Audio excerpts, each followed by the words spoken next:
nahinto sa gasolinahan, di na nabili. Ano lang siya, 1 hour and 45 minutes lang yung takbo niya. Pero sa taxi, ang minimum talaga is nasa 2 hours. Kasi ang way ng taxi at saka yung way ng kotse na yung private, magkaiba siyang way. Ang way nito ay yung may mga malalaking sasakyan, ganyan. Pero yung way ng private na sasakyan ay iba. Kaya mabilis. Minsan din naman doon nagka-traffic din. Pero dito kadalasan talaga is yun. Kasi nga maraming sasakyan. At nagulat ako sa bagay. Naka-idlip ako ng mga 30 minutes eh. Nagulat na lang ako doon sa tunog ng bubong ng taxi eh. Sabi ko ano yung tumutunog-tunog yung pala. Umuulan pala. Malakas yung ulan. Napasarap yun. Naka-idlip talaga ako na. Noong oras ko nakatulog kagabi. Tagal matulog ng aking mga katabi.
lang kasi yung sasakyan ni Am.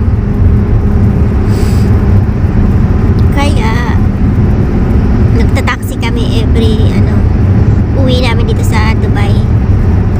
Every weekend yun.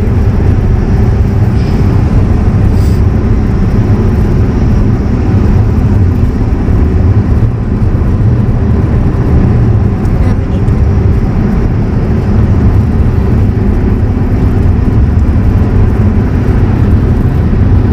Ito ni guys, mga ganyang sasakyan, mga kasabay namin. Mga malalaking truck.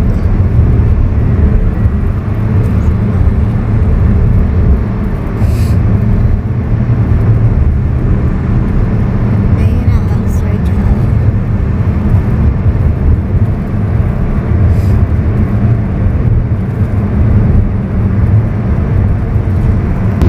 Guys, dito na kami banda sa may Global Village. Malapit-lapit na. Global Village na yun siya.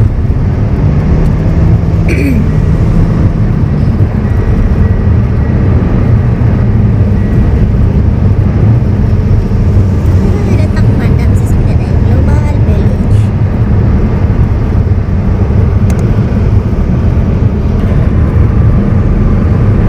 Katabi lang yan guys, ING World tapos Global Village. Minsan dyan kami napunta. Medyo madilim yung kuha guys kasi makulimlim nga.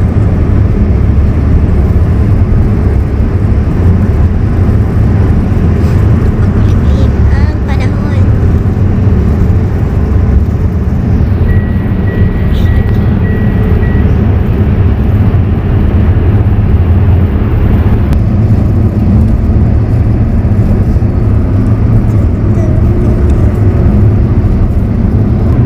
Yan yung mainit naman. Mainit pero siya, maulap. Mainit mo pala dito banda. Maulap lang. Liwanag kapag mainit.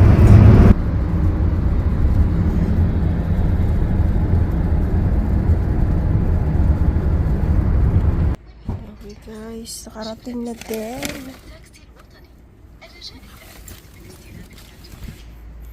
So guys, ayan yung mga karga namin.